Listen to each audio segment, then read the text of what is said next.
ये सत्य घटना कबीर परमेश्वर जी द्वारा बांधवगढ़ के श्री धर्मदास जी के साथ की गई लीला पर आधारित है। श्री धर्मदास जी का जन्म 1395 विक्रमी संवत 1452 को कार्तिक पूर्णिमा के दिन छत्तीसगढ़ के बांधवगढ़ नगर में हुआ। हिंदू धर्म के एक वैश्य कुल में जन्मे धनी धर्मदास जी के बारे में बताया जाता है कि वो इतने धनी थे कि जब कभी बांधवगढ़ पर प्राकृतिक आपदा जैसे अकाल गिरना, बाढ़ आदि आती थी तो वहां के नवाब धर्मदास जी के पूर्वजों से वित्तीय सहायता प्राप्त करते थे। आदरणीय धर्मदास जी इतने धनवान होने के बावजूद भी उनकी बचपन से ही भगवान में अपार श्रद्धा थी, जिसके लिए वो हिंदू धर्म में प्रचलित सभी पूजा भी करते थे और श्री रूपदास जी नाम के एक वैष्णव संत से दीक्षा भी ले रखी थी। अपने गुरुदेव के बताए अनुसार वो नित्य गीता जी का पाठ करते, शालिग्राम की पूजा करते, एकादशी का व्रत करते और श्राद्ध इत्यादि भी करते थे। जब धर्मदास जी वृद्धावस्था की दहलीज पर आ गए तो उन्होंने अपनी पत्नी से तीर्थों की यात्रा करने की बात कही। आमिनी, जी स्वामी। गुरुदेव ने कहा है कि मुक्ति पाने के लिए 68 तीर्थों की यात्रा जरूर करनी चाहिए। इसीलिए मैं कल तीर्थ यात्रा पर निकल रहा हूँ। मेरे जाने की तैयारी कर देना। यात्रा के लिए जरूरी सामान बांध देना। ठीक है स्वामी। आमिनी, तुम अपना ख्याल रखना। जी, आप भी अपना ध्यान रखना।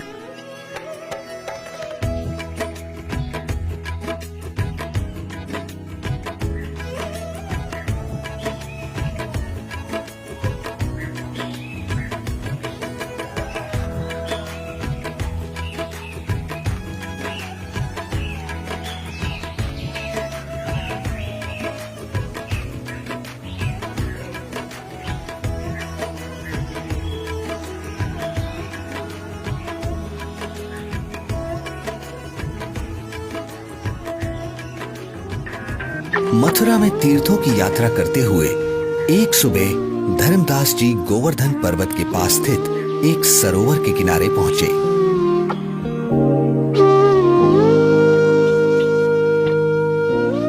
वैसे तो सरोवर का पानी बहुत ही गंदा था, फिर भी वे सरोवर में उतर जाते हैं क्योंकि कहा जाता था कि उसमें नहाने से स्वर्ग मिलता है। इसलिए धर्मदास जी ने उसमें स्नान किया और फिर अपने ठाकुर जी की पूजा करने लगे।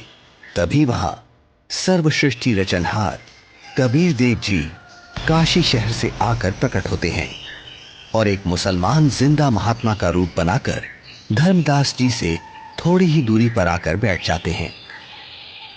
अब धर्मदास जी पवित्र गीता जी को खोलकर उसका ऊंचे स्वर में पाठ करने लगते हैं। बहुनी में व्यतीतानि जन्मानि तव च अर्जुन, तानि अहम वेद सर्वाणि न त्वम वेद परंतप। श्री भगवान बोले, हे परंतप अर्जुन, मेरे और तेरे बहुत से जन्म हो चुके हैं, उन सबको तू नहीं जानता, मैं जानता हूँ। न तू एव अहम जातु न आसम न त्वं न इमे जनाधिपाः न च एव न भविष्यामः सर्वे वयम अतः परम। ना तो ऐसा ही है कि मैं किसी काल में नहीं था, अथवा तू नहीं था, अथवा ये राजा लोग नहीं थे, और ना ऐसा ही है कि इससे आगे हम सब नहीं रहेंगे। वैसे तो धर्मदास जी गीता जी के केवल एक अध्याय का ही नित्य पाठ किया करते थे, किंतु आज एक मुसलमान जिंदा महात्मा को हिंदू धर्म की साधना में रुचि लेता देख और अधिक पाठ करते हैं। कुछ देर बाद जब धर्मदास जी गीता जी को बंद कर माथे पर लगाकर रखने लगते हैं, तब हे महात्मा जी, आपका ज्ञान तो बहुत ही अच्छा है। आप कौन हैं? पहले तो आपको यहाँ कभी नहीं देखा। हे भक्त, मेरा नाम धर्मदास है। मैं बांधवगढ़ का रहने वाला हूँ। मेरा जन्म वैश्य कुल में हुआ है और हम इतने शुद्ध हैं कि किसी शूद्र को अपने निकट तक नहीं आने देते, कोई जीव हिंसा नहीं करते। जीव हिंसा करना पाप है, पापी पार नहीं होता। हे महात्मा जी, फिर तो मैं बहुत ही सौभाग्यशाली हूँ जो मुझे आप जैसे महापुरुष मिले। अब धर्मदास जी कबीर परमेश्वर जी को अपनी पूजा साधना से जुड़ी हुई काफी सारी बातें बताते हैं। कबीर परमेश्वर यानी जिंदा महात्मा धर्मदास जी से पूछते हैं, हे संत जी, मैं परमात्मा के लिए भटक रहा हूँ। आपका ज्ञान सुनकर मैं गदगद हो गया। मैं आपसे नाम दीक्षा लेना चाहता हूँ। ये सुनकर धर्मदास जी मन ही मन काफी प्रसन्न होते हैं और कहते हैं, मेरे गुरु श्री रूपदास जी हैं, वही तुम्हें नाम दीक्षा दे सकते हैं। हाँ, मैं तुम्हें दीक्षा तो नहीं दे सकता, लेकिन अपने गुरुदेव के उपदेश सुना जरूर सकता हूँ। आपको ये जरूर सुनने चाहिए। हाँ हाँ, क्यों नहीं, लेकिन मेरे मन में कुछ शंका भी है महात्मा जी। शंका? जी। कैसी शंका जिंदा? पूछिए पूछिए। हे महात्मा जी, मैं जानना चाहता हूँ कि मुझे कौन सी साधना करनी चाहिए जिससे मैं खुदा को पा सकूं। अगर तुम्हें वास्तव में सच्चे अजर अमर परमात्मा की प्राप्ति करनी है तो सुनो, सबसे बड़ा महापाप होता है जीव हिंसा करना। मांसाहारी और जीव हिंसा करने वाला व्यक्ति कभी भी मोक्ष प्राप्त नहीं कर सकता। ठीक है स्वामी, मैं जीव हिंसा नहीं करूंगा। मेरे गुरुदेव श्री रूपदास श्री राम जी और श्री कृष्ण जी का नाम देते हैं, इसीलिए तुम्हें भी हरे राम हरे कृष्ण का जाप करना होगा। 68 तीर्थ करने होंगे और इसके अलावा एकादशी का व्रत, शालीग्राम पूजा यानी मूर्ति पूजा, श्राद्ध करना आदि कर्मकांड करना भी अनिवार्य है। ऐसे मुक्ति मिलती है। धर्मदास जी एक ज्ञानी की तरह कबीर प्रभु को बातें बता रहे हैं और दूसरी तरफ कबीर परमात्मा एक अनभिज्ञ श्रद्धालु की तरह अपने हाथों को जोड़े हुए धर्मदास जी की सब बातें सुनते हैं और बड़े ही विनम्र भाव से बोलते हैं, हे स्वामी, मैं कुछ और शंका समाधान चाहता हूँ, अगर आपकी आज्ञा हो तो। हाँ हाँ, क्यों नहीं, अवश्य पूछिए। स्वामी जी, ये गीता जी का ज्ञान किसने लिखा है? गीता ज्ञान तो स्वयं श्री कृष्ण जी यानी श्री विष्णु भगवान जी ने बोला है। अच्छा। हाँ स्वामी, आपके कहने से मैं अवश्य रामकृष्ण का जाप करूंगा, लेकिन क्या ये जाप गीता में कहीं लिखा है? नहीं, गीता जी में तो नहीं लिखा। पितृपूजा यानी श्राद्ध आदि कर्मकांड करने, तीर्थों पर भ्रमण करने और व्रत करने के लिए क्या गीता में कहा है? आखिर तुम कहना क्या चाहते हो? कुछ नहीं स्वामी, मैं तो बस ये समझना चाह रहा हूँ, जब गीता जी में व्रत के लिए मना किया गया है तो फिर आप एकादशी के दिन भूखे क्यों मरते हो?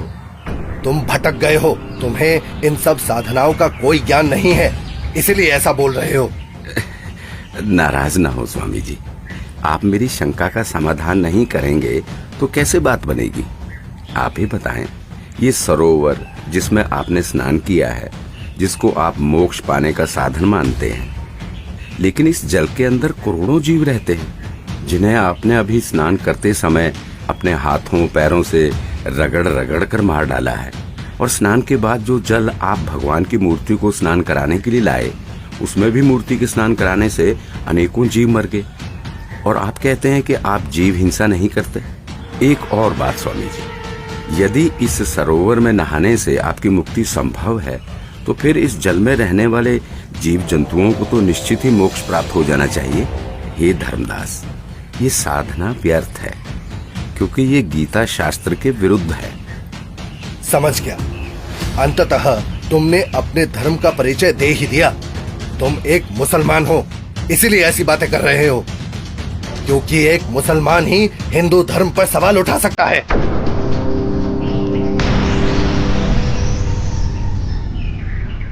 अरे, ये तो गायब हो गए। लगता है ये कोई सामान्य संत नहीं थे। मुसलमान होकर भी उनको हिंदू शास्त्रों का पूर्ण ज्ञान है। ये जरूर कोई देव पुरुष है। वे सही ही तो बता रहे थे। हे परमात्मा, एक बार फिर से वही संत मिले तो मैं अपना हठ छोड़कर नम्र भाव से संपूर्ण ज्ञान समझूंगा। हे भगवान, माफ करो मुझे।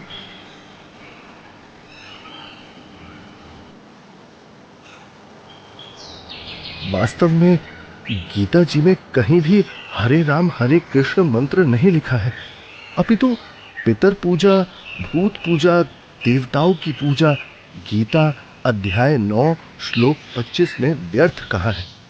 मैं महामूर्ख, मंद बुद्धि, इतना दुर्भाग्यशाली हूं कि संपूर्ण ज्ञान सुने बिना एक महान पुरुष को नाराज कर दिया। हे भगवान, मुझे माफ करो, उस महान आत्मा से फिर मिला दो। मैं इस बार उनकी सारी बातें मानूंगा।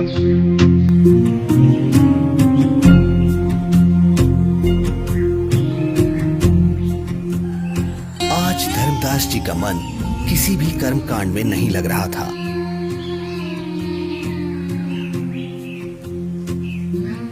तब उन्होंने सब कार्य छोड़कर खाना बनाने के बारे में सोचा।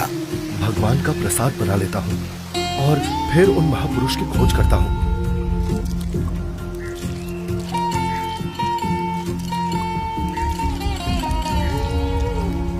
हे भगवान, ये क्या अनर्थ हो गया? इस लकड़ी में तो हजारों चींटियां अंडों सहित मर गई होंगी। हे भगवान, आज जैसा अनर्थ तो कभी नहीं हुआ। बहुत बड़ा पाप कर दिया मैंने। मैं इस पाप से बने हुए भोजन को कदापि नहीं खा सकता। एक काम करता हूँ, इस भोजन को लेकर किसी साधु संत को खिला देता हूँ और स्वयं आज निराहार रहता हूँ, जिससे मैं पाप मुक्त हो जाऊंगा।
संत जी कुछ बोल रहे हैं, इनके बीच में बोलना ठीक नहीं है। मुझे अवश्य ये सुनना चाहिए। मन तू मान सरोवर नारे, यहाँ न भटका खारे। सूरजमुखी फूल जा फूले, शंख पद्म उजियारा। गंगा यमुना मद सरस्वती, वहाँ त्रिवेणी की धारा। मन तू मान सरोवर नारे, यहाँ न भटका खारे। जहाँ कमोदनी चंद्रगता है, कमल कमल मद तूरा। अनहद नाद अजब धुन होई, जाने सतगुरु पूरा। मन तू मान सरोवर नारे, यहाँ न भटका खारे। ओ गट घाट विषम है दरिया, नहावे संत सुजाना। ओ गट घाट विषम है दरिया, नहावे संत सुजाना। मोक्ष मुक्ति के पर भी ले रे, साक्षी है ससीवाना। मन तू मान सरोवर नारे, यहाँ न भटका खारे। जावा हंस कोलाहल करते हैं, मोती मुक्ता खाऊं। ऐसा देश हमेश हमोरे, अमृत भोजन पाही मन तू मान सरोवर नारे, यहाँ न भटका खारे। शंखों लहरे मेहर की उपजे, कर नहीं जा कोई। शंखों लहरे वहाँ मेहर की उपजे, कर नहीं जा कोई। दास गरीब अचल अविनाशी, सुख का सागर सोई मन तू मान सरोवर नारे, यहाँ न भटका खारे मन तू मान सरोवर नारे, यहाँ न भटका खारे। जो पहले मिला वो जिंदा महात्मा तो मुसलमान था, और ये लाल वस्त्र पहने हुए संत जी तो अपने हिंदू धर्म के जान पड़ते हैं, और बातें भी बिल्कुल जिंदा महात्मा वाली ही बता रहे हैं। इनका शिष्य बनने में शर्म भी नहीं आएगी। उस जिंदा से उपदेश लूंगा तो लोग निंदा करेंगे कि मुसलमान का शिष्य बन गया। इनसे ज्ञान प्राप्त करना उचित रहेगा। कहते मन मान सरोवर नाण रे, जल के जंतु रे जल माही, आठों बखत बिहान रे, आठों बखत बिहान रे।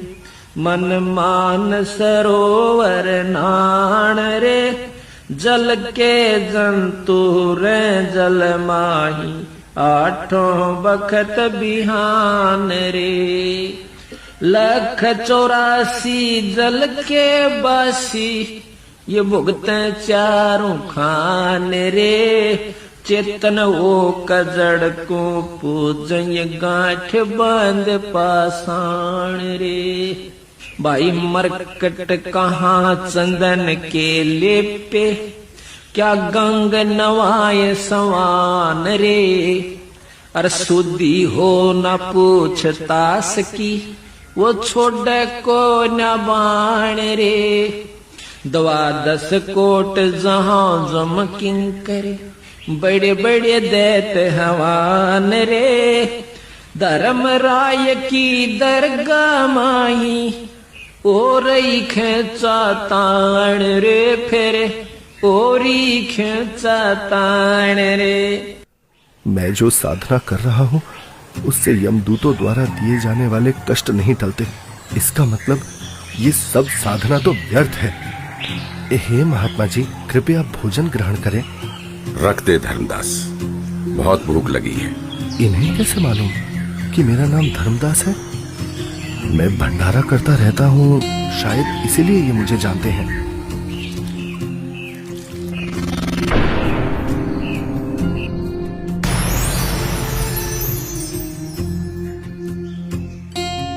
आप तो वही महात्मा जी हो। हत्यारे, कल तू क्या कह रहा था कि जो जीव हिंसा करते हैं वो कभी मोक्ष को प्राप्त नहीं कर सकते। अरे तू तो कसाई से भी बुरा निकला। हे प्रभु, मुझ अज्ञानी को क्षमा करो। मैं कहीं का नहीं रहा जिसका कोई लाभ नहीं, और शास्त्र अनुकूल साधना किससे मिले ये आप ही बता सकते हैं। मैं आपसे पूर्ण आध्यात्मिक ज्ञान सुनने का इच्छुक हूँ। कृपया मुझ अज्ञानी पर दया करके मुझ पापी को वो तत्व ज्ञान सुनाए भगवत, जिससे मेरा मोक्ष हो सके। ठीक है धर्मदास, अब सुनो।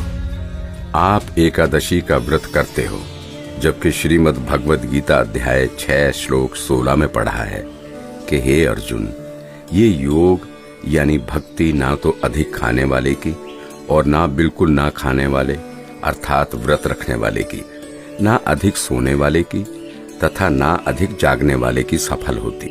इस श्लोक में व्रत रखना पूर्ण रूप से मना है धर्मदास। फिर देख अपनी गीता खोलकर। यहाँ परमेश्वर कबीर देव जी जिंदा रूप में धर्मदास जी को सृष्टि रचना सुनाते हैं और तीनों देवताओं की स्थिति से अवगत कराते हैं कि हे धर्मदास, अभी तक आप जिन भगवानों की यानी ब्रह्मा विष्णु महेश की भक्ति कर रहे थे, वो तो पृथ्वी, स्वर्ग और पाताल केवल इन तीनों लोकों में प्रधान है। रजगुण ब्रह्मा है, सतगुण विष्णु और तम गुण शिव जी ये मोक्ष नहीं कर सकते। आप जो भक्ति कर रहे हैं उससे कोई लाभ नहीं होगा। धर्मदास, केवल शास्त्र अनुकूल भक्ति करो। हे महात्मा, आप ये क्या कह रहे हैं? ब्रह्मा विष्णु महेश की भक्ति करने से कोई लाभ नहीं होगा? हम उनको कैसे छोड़ सकते हैं? धर्मदास, मैं इन देवताओं को छोड़ने की नहीं कह रहा, बल्कि आपको ये समझा रहा हूं कि जो पवित्र गीता जी और पवित्र वेद बता रहे हैं वैसे साधना करने से ही मोक्ष संभव है। हे जिंदा, भगवान विष्णु अखिल ब्रह्मांड के स्वामी हैं और आप उनको केवल 3 लोक के स्वामी बता रहे हैं। यदि फिर से आपने श्री विष्णु को अपमानित किया तो उचित नहीं होगा।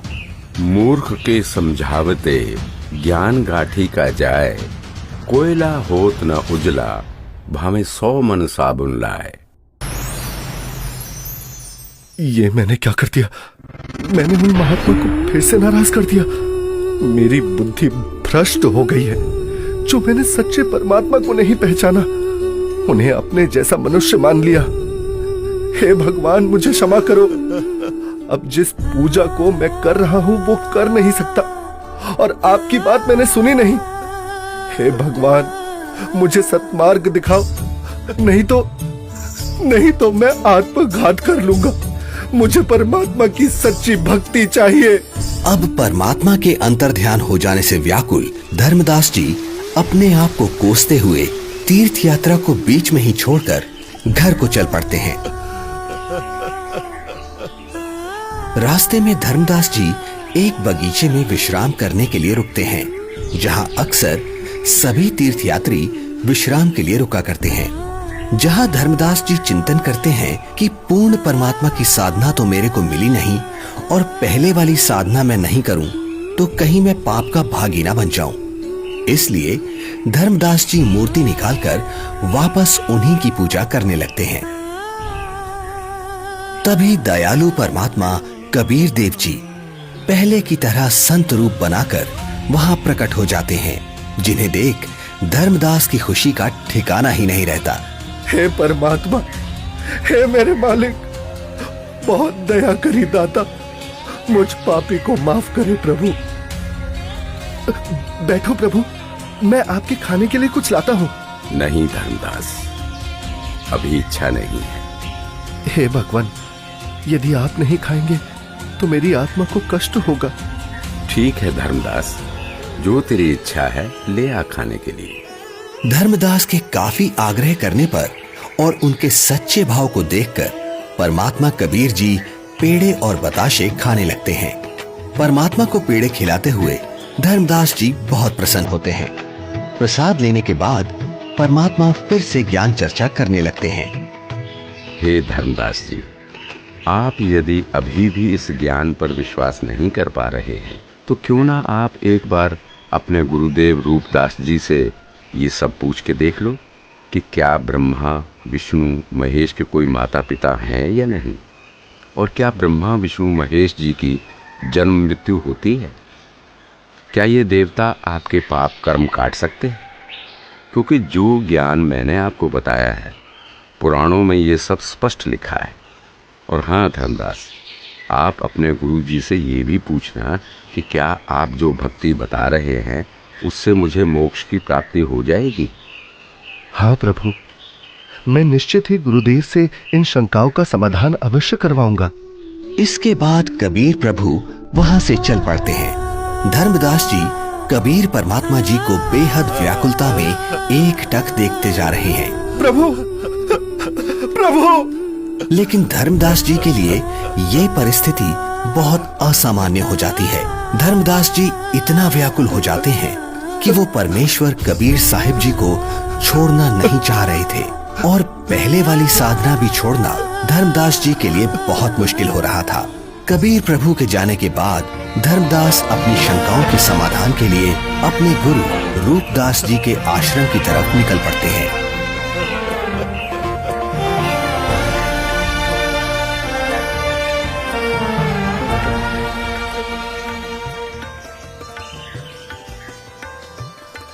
प्रणाम गुरुदेव। आशीर्वाद है भक्त। आओ बैठो। क्या बात है धर्मदास, बहुत व्याकुल दिख रहे हो। और आप तो तीर्थ यात्रा पर गए थे ना? गुरुदेव, मेरे मन में कुछ शंका है, कृपया उनका समाधान कीजिए। कहो धर्मदास, क्या शंका है आपकी? हे गुरुदेव, सृष्टि का रचयिता कौन है? क्या भगवान विष्णु से ऊपर भी कोई प्रभु है? वो कहाँ रहता है? उसका क्या नाम है? उसकी पूजा की विधि क्या है? और गुरुदेव, क्या आपने जो भक्ति साधना मुझे बताई है, क्या उससे मेरा मोक्ष हो जाएगा? हे धर्मदास, आज तुम ये क्या बोल रहे हो? ऐसा ज्ञान तुम्हें किसने सिखा दिया? तुम लक्ष्मी नारायण की भक्ति करो, ठाकुर जी की सेवा करो और राम कृष्ण जी का जाप करते हुए प्रतिमा पूजा करो, जिससे तुम्हारी मुक्ति हो जाएगी। तुम यात्रा पर जाओ, जगन्नाथ के दर्शन करो, गोमती, गोदावरी इन नदियों में स्नान करो, काशी जाओ, तीर्थ नहाओ, उससे ज्यादा पुण्य होता है और स्वर्ग की प्राप्ति होती है बच्चा। भगवान तो निराकार है, वो ज्योत स्वरूपी निरंजन है जो शून्य में रहता है। हे गुरुदेव, यहां मैं एक बात पूछना चाहूंगा, आप क्रोधित ना होना गुरुवर। हे गुरुदेव, जो ज्योत निरंजन आप बता रहे हैं, वो तो प्रतिदिन 1 लाख मानव खाता है और 1.25 लाख उत्पन्न करता है। गुरुदेव, मुझे जीव भक्षक नहीं, जीवों की रक्षा करने वाला भगवान कौन है वो बताइए। ये ज्योति निरंजन ब्रह्म तो जीवों को खाता है। और गुरुदेव, ऐसा तो आप भी मानते हैं कि एक दिन वैकुंठ समेत तीनों लोक भी नष्ट होंगे, यानी स्वर्ग भी नष्ट होगा। फिर मुझे वहां की भक्ति क्यों बता रहे हो? गुरुदेव, मुझे उस अविनाशी स्थान के बारे में बताओ जिसका जिक्र गीता अध्याय 18 श्लोक 62 में किया है कि हे अर्जुन, तू सर्वभाव से उस परमेश्वर की शरण में जा, उसकी कृपा से ही तू परम शांति को और सनातन परम धाम शाश्वतम स्थानम अविनाशी लोक को प्राप्त होगा। इस प्रकार धर्मदास जी जिंदा बाबा रूप में मिले परमेश्वर कबीर जी से सुनी सृष्टि रचना के आधार पर काफी तर्क रखते हैं, जिसके पश्चात गुरु रूपदास जी कहते हैं, बेटा धर्मदास, जो ज्ञान मेरे पास था वो सब मैंने आपको बता दिया है। इससे आगे का मुझे कोई ज्ञान नहीं है। जो महात्मा आपको मिले हैं वो अवश्य ही कोई पहुंचे हुए महापुरुष हैं। हे गुरुदेव, मुझसे कोई गलती हुई हो तो माफ करना, किंतु जिसने मुझे ये तत्व ज्ञान बताया है, अब मैं उन्हीं के चरणों में जाऊंगा। आज के बाद वही मेरे सद्गुरु होंगे। ठीक है धर्मदास, आप उनको अपना सद्गुरु बनाओ और उनके अनुसार बताई साधना कर लो। इसके बाद धर्मदास जी गुरु रूपदास जी को प्रणाम करके वहां से अपने घर की तरफ निकल पड़ते हैं।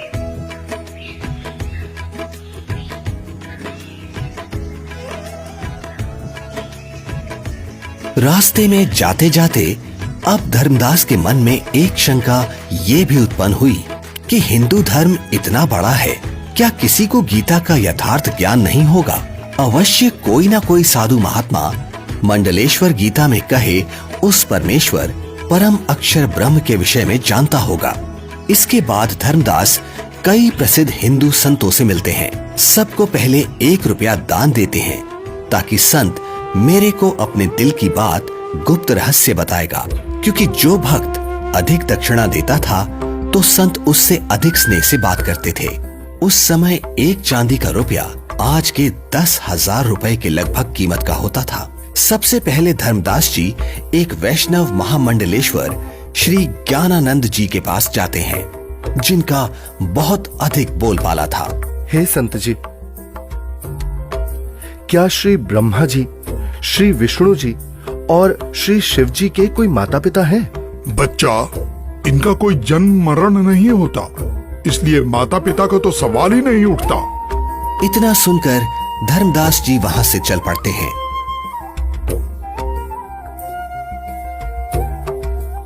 जहां कुछ दूरी पर धर्मदास जी को एक बहुत बड़े विद्वान महात्मा का पता चलता है, जो कि काशी विद्यापीठ से पढ़कर आए हैं और वे शास्त्रों के पूर्ण विद्वान हैं।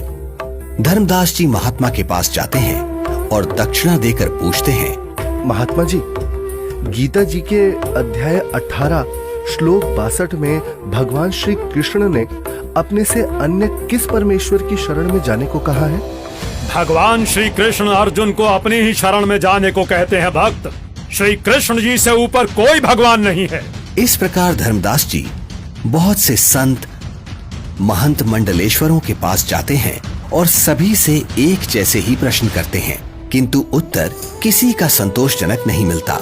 कोई विष्णु जी को सर्वे सर्वा बताता है तो कोई शिव जी को करता धरता और कुछ तो परमात्मा को निराकार ही बताने वाले मिल जाते हैं। हे भगवान, जीवन नष्ट हो जाता यदि मैं इन संतों से इनके ज्ञान की परीक्षा ना लेता और ये परम संत ना मिलता। यह सोच धर्मदास जी जिंदा महात्मा रूप परमेश्वर को याद करते हुए घर की ओर चल पड़ते हैं।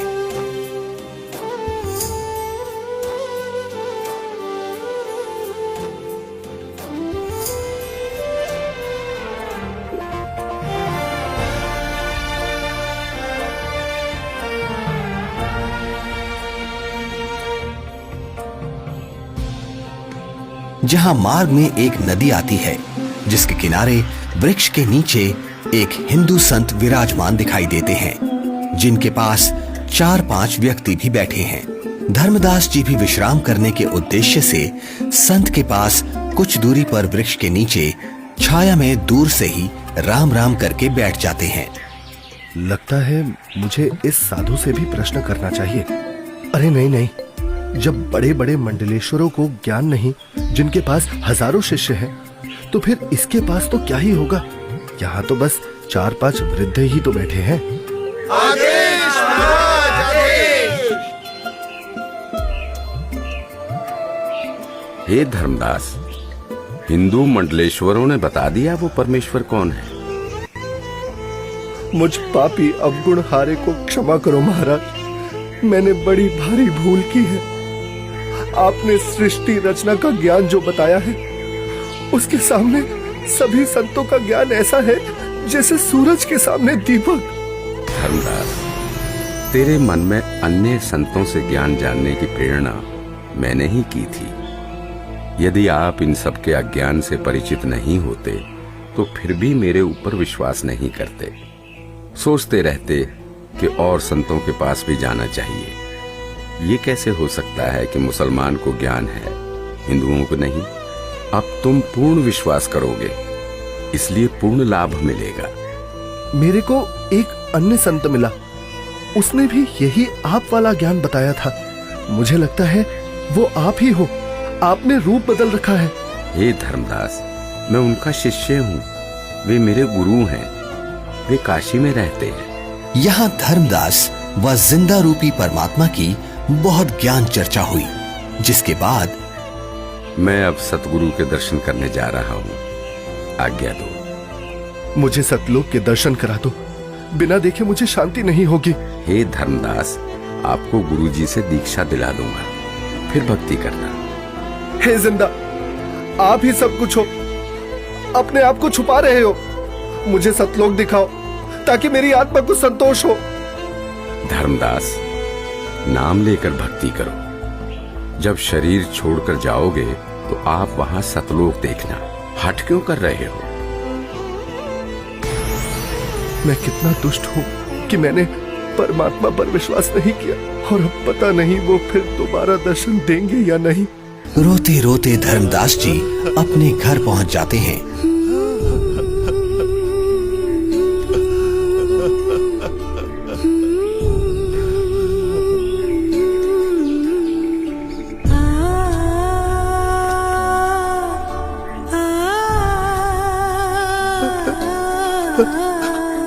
उनकी ऐसी हालत देख और यात्रा से जल्द ही वापस लौटने पर पत्नी आमनी देवी भी हैरान हो जाती है और बार बार धर्मदास जी से उनके रोने का कारण पूछती है, लेकिन धर्मदास जी उन्हें कुछ नहीं बता पाते, केवल रोते ही रहते हैं।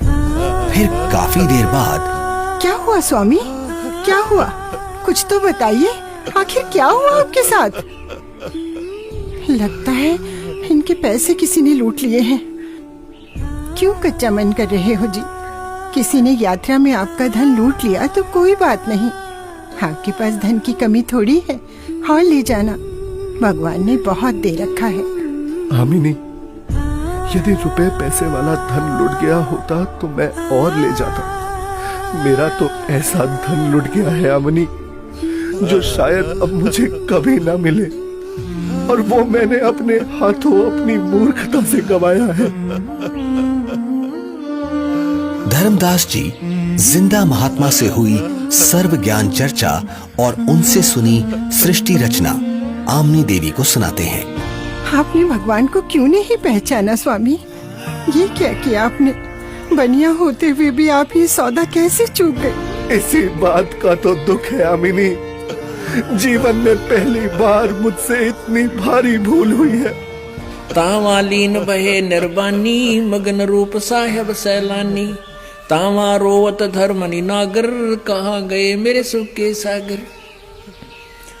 अधिक वियोग हुआ हमसे ती, जैसे निर्धन की लुट जा खेती।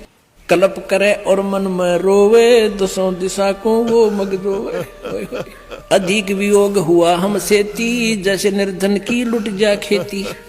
कल्प करे और मन में रोवे, दसों दिशा को वो मग रोवे। हम जाने तुम देह स्वरूपा, हमरी बुद्धि अंधगर कूपा। हम तो मानुष रूप तुम जाना, सुन सतगुरु का किया पियाना। बेग मिलो कर हूँ अपघाता, मैं ना जी हूँ सुनो विधाता। अगम ज्ञान कुछ मोहे सुनाया, मैं जी हूँ नहीं अवगत राया। बेग मिलो कर हूँ अपघाता, मैं ना जी हूँ सुनो विधाता। अगम ज्ञान कुछ मोहे सुनाया, मैं जी हूँ नहीं अवगत राया। तुम सतगुर अवगत अधिकारी, मैं नहीं जानी लीला थारी। तुम अवगत अविनाशी साई, फिर बोको कब मिलो गोसाई। कमर कसी धर्मदास को पूरब पंथ पयाने, गरीबदास रोवत चले वो बांधो गुड़ अस्थाने। अब धर्मदास रोजाना अपने घर के आसपास, जंगलों में, नदियों के पास, नगरों में और दूसरी अलग अलग जगह पर काफी सारे धर्मगुरु, संत, महंत, मंडलेश्वर, आचार्य, शंकराचार्य के पास जा जाकर परमात्मा को ढूंढने लगे। कहीं वेश बदल कर बैठे हों, इसलिए प्रश्न भी करते कि श्री ब्रह्मा जी, श्री विष्णु जी, श्री शिव जी के माता पिता कौन है, वो परमात्मा कौन है। परंतु उत्तर ठीक नहीं होता था। तो स्पष्ट था ये साधु संत परमात्मा जिंदा नहीं है। 6 महीने तक जिंदा बाबा नहीं मिले। तब एक दिन, हे स्वामी, आप ऐसे मत रोइए, भला रोने से कोई समाधान थोड़ी ना होगा। कुछ याद कीजिए स्वामी, उन्होंने कुछ तो बताया होगा कि वो किस प्रकार मिलते हैं, कहाँ मिलते हैं। हाँ, याद आया आमिनी, उन्होंने ज्ञान चर्चा करते समय बताया था। जहाँ कहीं भी धर्म भंडारे चल रहे होते हैं, मैं वहाँ जरूर उपस्थित होता हूँ और अपनी प्यारी आत्माओं को ज्ञान समझाता हूँ। धर्मदास, क्या धर्म भंडारा? फिर तो स्वामी क्यों ना हम धर्म भंडारा ही करवा दें। हाँ, यही सही है। 3 दिन का धर्म भंडारा करते हैं।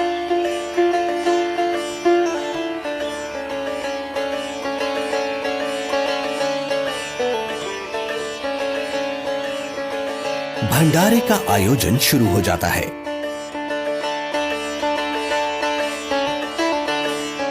दूर दूर से साधु महात्मा भंडारे में आने लगते हैं।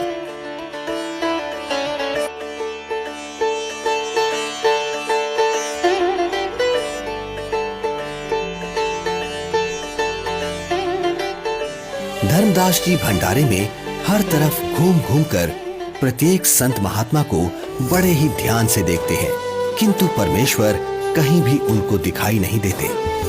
2 दिन बीत जाते हैं। धर्मदास जी बहुत मायूस हो जाते हैं और एकटक रास्ते को ही निहार रहे हैं।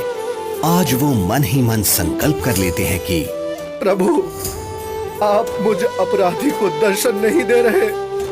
हे परमात्मा, आज अगर आप नहीं मिले तो मैं आत्मघात कर लूंगा।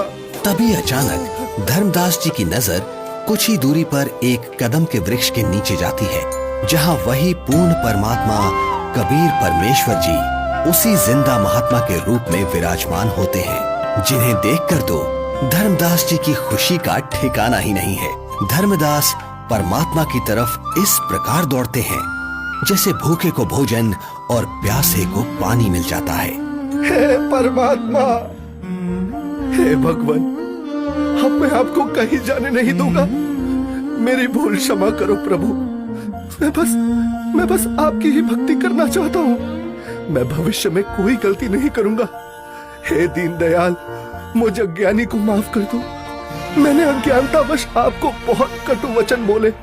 मुझे माफ करो परवरदिगार, मुझे माफ करो। जब धर्मदास जी ने अपनी गलती की क्षमा मांगी और कभी ऐसी गलती ना करने का बार बार वचन दिया, तब परमात्मा धर्मदास जी के घर गए।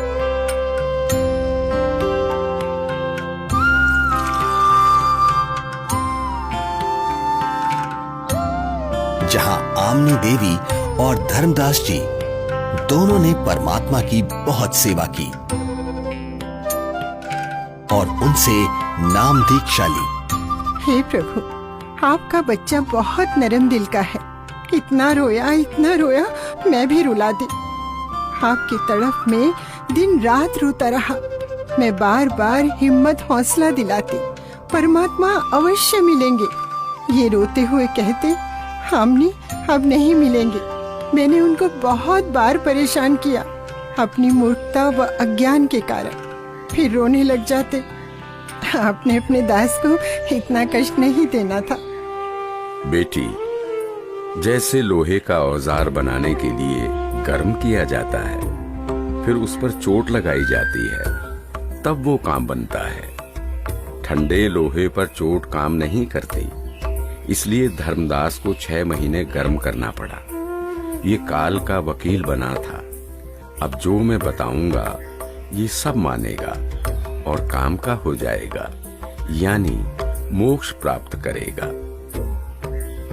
धर्मदास, आपको वो भगवान मिला है जिसको पाने के लिए राजाओं ने राज त्याग दिए, ऋषियों ने शरीर तक गला दिए। इसलिए अब खूब भक्ति करो ताकि आप हमेशा हमेशा के लिए सतलोक के निवासी बन सको, जहां आपको इतना सुख मिलेगा जो स्वर्ग क्या महास्वर्ग में भी नहीं है। सुंदर बाग, सदाबहार फलदार वृक्ष और दूधों की नदियां बहती हैं, जहां सुंदर नर और नारी रूप में हंस आत्माएं रहती हैं। वे कभी वृद्ध नहीं होते और वहां जाने के बाद कभी मृत्यु भी नहीं होती। धर्मदास, हे महाराज, नाराज ना होना।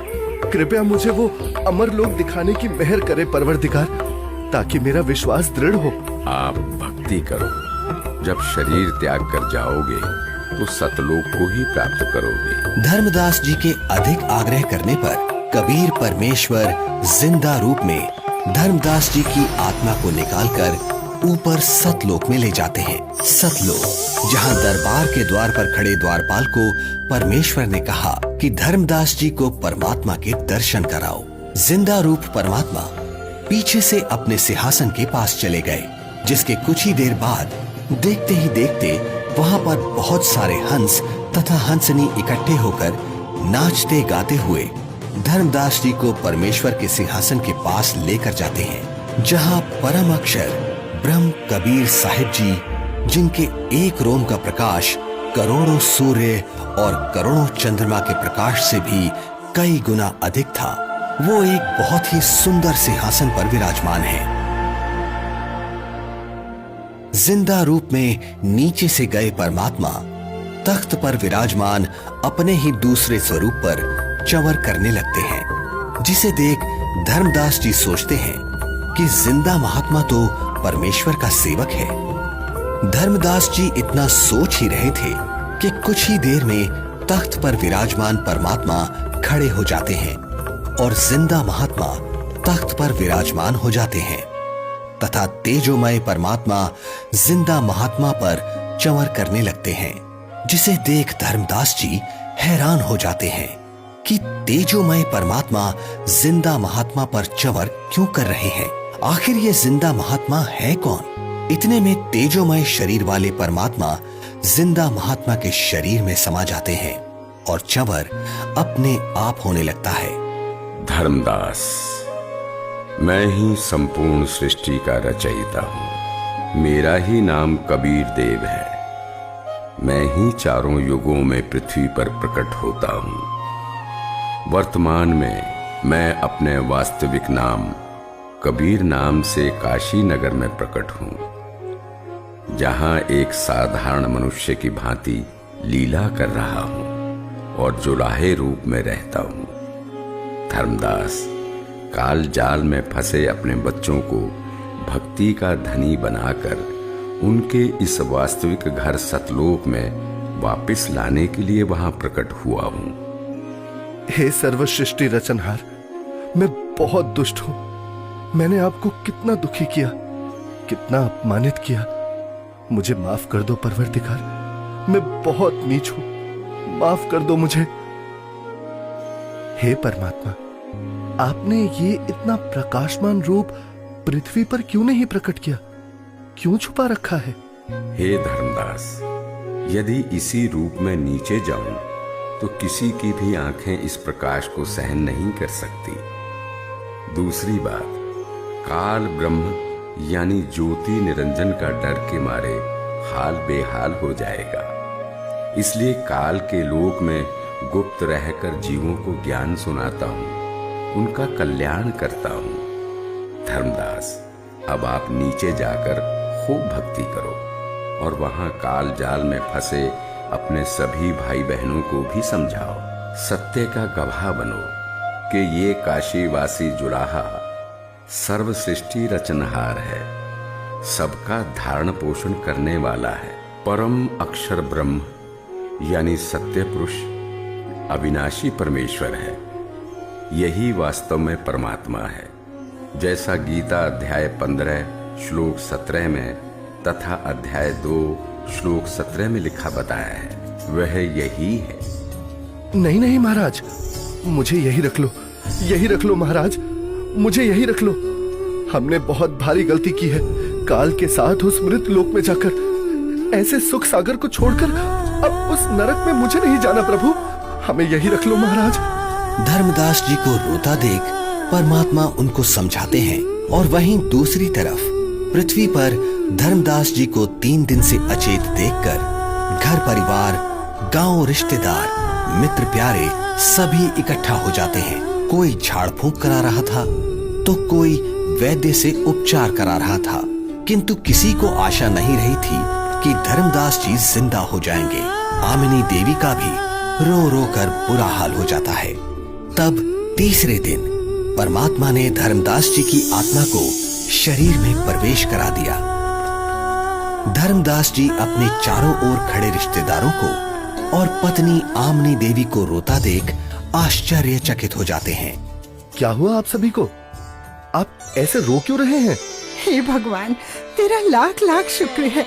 क्या हुआ है आमिनी, कुछ तो बताओ। स्वामी, आप 3 दिन से अचेत थे। हम सभी को तो लग रहा था आप नहीं बचेंगे। आमिनी, वो जिंदा महात्मा ही सर्व सृष्टि के रचनहार हैं। उनके सामने ब्रह्मा, विष्णु, महेश, दुर्गा, गणेश, क्षर पुरुष, अक्षर पुरुष कुछ भी नहीं है। वही मुझे अपने सतलोक लेकर गए थे। वहां हम सभी के बड़े बड़े महल हैं, दूधों की नदियां, सदाबहार फलदार वृक्ष हैं। वहीं एक बहुत ही विशाल और भव्य सिंहासन पर पूर्ण ब्रह्म कबीर साहिब जी विराजमान हैं, जिनके एक रोमकूप के सामने करोड़ों सूर्य और चंद्रमा भी फीके हैं। सतलोक का वर्णन करते हुए अचानक धर्मदास जी को परमात्मा के काशी में प्रकट होने वाली बात याद आती है, जिसके बाद धर्मदास जी काशी नगर में जाकर कबीर जुलाहे रूप में आए परमात्मा की झोपड़ी का पता करते हैं। जहां असंख्य ब्रह्मांडों के स्वामी कबीर परमेश्वर जी को कपड़ा बुनने का कार्य करते देख धर्मदास जी को बड़ा ही आश्चर्य होता है। हे प्रभु, मुझ अज्ञानी को क्षमा करो प्रभु। मुझे विश्वास नहीं हो रहा था कि आप ही परमात्मा हैं, आप ही परम अक्षर ब्रह्म हैं। इस वेशभूषा में तो आपको कोई भी नहीं पहचान सकता। इसके बाद परमेश्वर कबीर जी ने धर्मदास जी को सतनाम दिया, जिसे पाकर धनी धर्मदास जी बहुत खुश होते हैं। हे प्रभु, बड़ी दया करी आपने, मेरा तो जीवन सफल हो गया। बेटा धर्मदास, अब आप अपने घर जाओ और भक्ति करो, मैं वहीं आऊंगा। जी जरूर आना परमात्मा, वहां मेरे बेटे को भी समझाना और आमिनी को भी सतनाम देना। ठीक है बच्चा, मैं जरूर आऊंगा। हे परमात्मा, आप बहुत दयालु हो जो आपने हमें शरण में ले लिया। हे प्रभु, आपने हम दोनों को तो शरण में ले लिया, किंतु मेरा इकलौता पुत्र नारायण दास, वो काफी समझाने के बावजूद भी आपके इस सत्य ज्ञान को स्वीकार नहीं कर रहा। बेटा धर्मदास, तेरे बेटे नारायण दास के रूप में काल ने तुम्हारे घर पर अपना दूत भेज रखा है। वो नहीं मानेगा, आप इसको मत देखो, अपनी भक्ति पर ध्यान दो। यह बात सुनकर धर्मदास को बहुत दुख हुआ और विश्वास नहीं हुआ कि मेरा बेटा नारायण दास काल का दूत है। परमात्मा समझ गए कि धर्मदास पुत्र मोह में अपना जीवन नष्ट करेगा। धर्मदास, आप पुत्र को बुलाओ, मैं भी समझाता हूँ। बच्चा है, मान जाए तो। बेटा नारायण दास, आज गुरुजी आए हैं, उनके चरण स्पर्श कर आशीर्वाद ले ले, तेरा भी कल्याण हो जाएगा बेटा। पिताजी, आपके ऊपर इस जुलाहे ने जादू कर दिया है, आपका दिमाग खराब कर दिया है। आपने देवी देवताओं व पितर पूजा छोड़ दी है। मैं उसकी शक्ल भी नहीं देखना चाहता। बेटा, एक बार चल, फिर ना जाना। धर्मदास जी के अधिक आग्रह करने पर नाराज अवस्था में नारायण दास चल पड़ता है। जाकर थोड़ी दूरी पर कमरे में सतगुरु के सामने बैठ जाता है। परमात्मा समझाने लगते हैं, किंतु नारायण दास कुछ भी समझने को तैयार नहीं होता। बेटा, पूर्ण परमात्मा की भक्ति करो, आपका भी मोक्ष हो जाएगा। मैंने नहीं सुननी आपकी झूठी कहानी। धर्मदास, देख, बेटा नारायण दास कितना सुंदर है, बड़ा भाला है।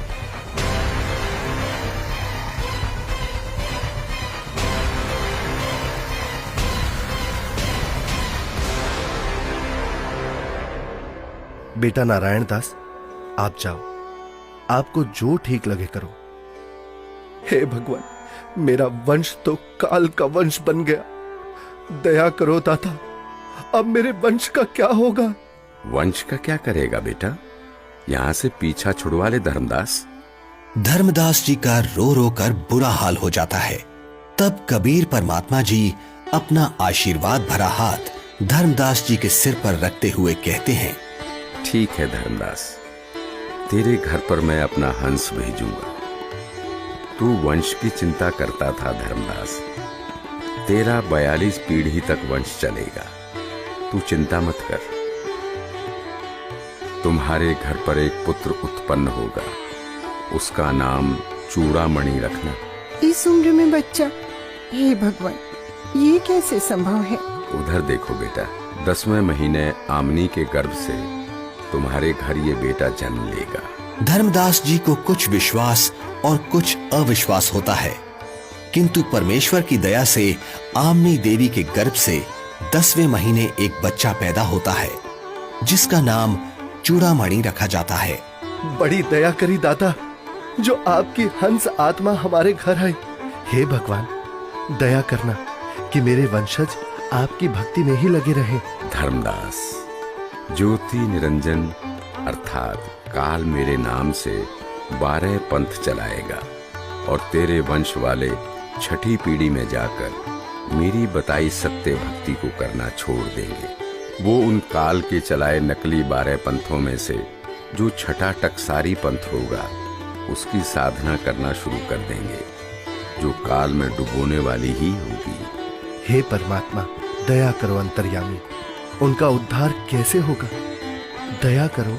हे धर्मदास, काल द्वारा चलाए जाने वाले 12 पंथों में 12वां पंथ का प्रवर्तक संवत 1774 में जन्म लेगा। उस पंथ समेत सब 12 पंथों के पंथी मेरी वाणी का गलत अर्थ लगाकर गलत साधना करेंगे।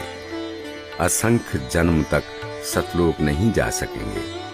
उसी 12वें पंथ में हम ही प्रकट होंगे। हम गुप्त रूप से लीला करेंगे। धर्मदास, मैंने तेरे को 42 पीढ़ी तक तुम्हारा वंश कलयुग में चलने का आशीर्वाद दिया। तेरे वंश वालों का उद्धार मेरे द्वारा भेजे जाने वाले मेरे कृपा पात्र महापुरुष से होगा। जिस समय कलयुग 5505 वर्ष बीत जाएगा, तब वो महापुरुष मेरा भेजा हुआ आएगा। अर्थात उसे मुझे ही समझ, वो सारे संसार के प्राणियों का उद्धार करेगा। उस समय तेरे बिंद वाले यानी तेरी 42 पीढ़ी वाले हों या सारा संसार, जो भी उससे नाम दीक्षा लेगा उन सबकी मुक्ति हो जाएगी। मेरा आशीर्वाद है। आज वर्तमान में स्वयं कबीर परमात्मा के अवतार बंदी छोड़ सतगुरु रामपाल जी महाराज आए हुए हैं, जो कि सर्व समाज को सतभक्ति प्रदान कर रहे हैं, जिनसे नाम दीक्षा लेकर भक्ति करने से सर्व सुख व पूर्ण मोक्ष की प्राप्ति होती है। सत साहिब जी।